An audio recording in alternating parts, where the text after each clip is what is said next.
2026 म्हणजे उद्याच्या दिवशीसाठी आहे.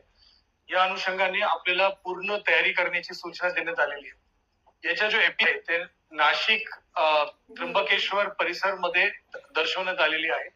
ते कदाचित त्र्यंबकेश्वर तालुका मध्ये राहणार आहे आणि या जो एपी सेंटर आहे ते त्र्यंबकेश्वर, इगतपुरी, नाशिक या 3 तालुक्याच्या क्षेत्रामध्ये राहणार आहे. परंतु मोठ्या प्रमाणात पाऊस पडण्याची शक्यता त्याच्याशिवाय आपले नाशिक तालुका, पेठ तालुका, दिंडोरी तालुका आणि जो पूर्ण आपला पश्चिम पट्टा आहे त्याच्यामध्ये कळवण, त्याच्यासोबत सटाणा, बागलाण या सर्व तालुक्यामध्ये पण पाऊस मोठ्या प्रमाणात पडणार आहे.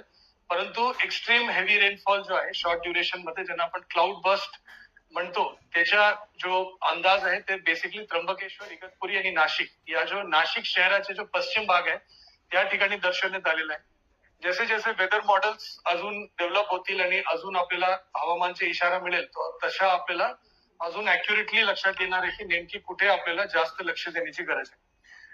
सन्मान्य मुख्यमंत्री महोदयांनी आज सकाळी जो बैठक घेतली त्याच्यामध्ये स्पष्ट निर्देश दिलेले आहे की लागणारे सर्व अनुषंगाने गोष्टीचं नियोजन आपल्याला करायचे आहे. त्याच्या अनुषंगाने साहेबांचे दिलेले निर्देशानुसार खालील प्रमाणे या ठिकाणी नियोजन करण्यात येत आहे. नंबर 1 की उद्याच्या दिवशी नाशिक शहर वगळून नाशिक शहरच्या संदर्भामध्ये म्हणजे पाऊस राहणार आहे, परंतु त्याचा जो स्थानिक नियोजन आहे नाशिक शहर महानगरपालिकाचे सन्मान्य महापौर आणि सन्मान्य मनपा आयुक्त आज करणार आहे. परंतु नाशिक शहर वगळून जो उर्वरित ग्रामीण भाग आहे नाशिक तालुक्याचे, इगतपुरी तालुका आणि त्र्यंबकेश्वर तालुका या 3 तालुक्यामध्ये सर्व जो आठवडी बाजार असेल, शाळा असेल, कॉलेजेस असेल या सगळ्या उद्याच्या दिवशी बंद राहणार आहे. सर्व लोकांना माझी सूचना आहे, विनंती आहे की उद्या जोरात पाऊस असण्याची शक्यता असल्यामुळे सर्व शेतकरी बांधवाला पण विनंती आहे की आपण शेतात जाण्याचा विषय उद्या टाळावा. आणि कुठल्याही प्रकारच्या म्हणजे अति आवश्यक नसेल तर कुठल्याही प्रकारचे प्रवास उद्याचे दिवस आपण करू नये.